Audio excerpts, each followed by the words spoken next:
Welcome back. This is the weekend edition of Flooding in Washington County. Here it is, Saturday, August 24th. Here now, just south of I-10 in Chipley, Florida, with your continuing coverage of the closing of Highway 77.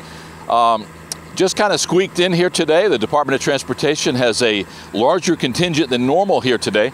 They are shifting around the pumps and the inlet areas from which they're drawing water, and obviously their efforts are paying off. If you look behind us here, we've only got probably the better part of 100 yards of water completely covering the highway, and that seems to be diminishing fairly quickly in spite of the fact that we've been getting daily rainstorms. Pretty heavy rainstorm yesterday afternoon. I guess that it is true that what we get locally doesn't really affect us so much as what we get in the outlying areas and feeding those tributaries that again feed into our immediate area.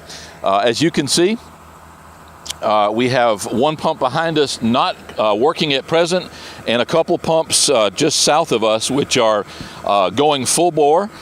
Again, dumping in excess of 3,000 gallons per minute of water south of us, withdrawing it from what has become a very large blue lake extending on both sides of Highway 77 here, just south of the interstate in Chipley. Looking at the flooded area of the highway now from the north, as you can see, we have a very nice recession of the water, due in large part to the pumping by the Department of Transportation. If you can see behind me there, there's actually a mound of flexible pipes that have been hauled in with additional pumps. Department of Transportation, as we pointed out, with an enhanced staff today, despite it being Saturday. I think that perhaps reading between the lines, they sort of see the handwriting on the wall, maybe see the light at the end of that tunnel, not to mix analogies too much, but with the opportunity to maybe get a handle on the water situation, there's almost a palpable sense of excitement. A sense of a job well done, possibly the light at the end of the tunnel, seeing the opportunity to get rid of some of this water, again, opening up Highway 77. Now, these state highways are the charge of the Department of Transportation. It's their responsibility to keep them well maintained and obviously to initially construct them. And I'll tell you, to a man, everyone that we have spoken to takes very seriously that charge. They seem to be one as far as their sense of purpose, where they're on 12-hour shifts, not an easy situation. They are here 24 hours a day. So just as we get here in the morning around 7 o'clock, we have one shift going off as another shift comes on. Certainly a thankless job, simply making sure that the pumps stay full of diesel fuel and that this pumping effort continues. And frankly, our hats are off to everyone within that Department of Transportation, again, for a job well done. There are only a couple of local residents that are immediately impacted. One, these people that live right here with their driveway adjacent to where the pumps are, obviously the most severely impacted. Everybody else, although maybe a little bit inconvenienced, not so bad. It is Saturday, August 24th. And again, it's back to being a little bit more muggy as we would expect.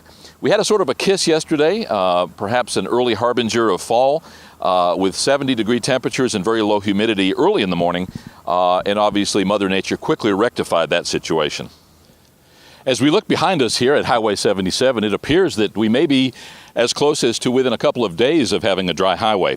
However, in conversation with some of the Department of Transportation officials, they point out that after the water is off the road, that roadbed is still saturated. It may be necessary to keep traffic off of the highway for an additional couple of days or so in order for that roadbed to dry out. If they allow traffic on the road too early, it may lead to significant damage to the road, which would obviously lead to a delay which none of us want at this point. If nothing else, the tourism officials within Washington County, Florida ought to be happy because it's definitely increased the amount of vehicular traffic here at the Blue Lake facility.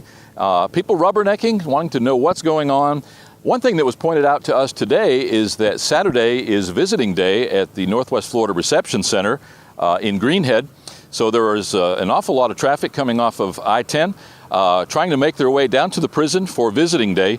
As we see that increase, I'm sure that there are going to be some hot tempers, but at the end of the day, Department of Transportation officials doing everything they can to alleviate that situation. If you like what you've seen here, visit us online at realfloridamagazine.org. You'll be able to view the entire video interviews along with photo galleries and news stories from what we call the Real Florida. You can also like us on Facebook at Real Florida Magazine and receive updates as soon as we post new photo galleries and these video clips. We'll be right back.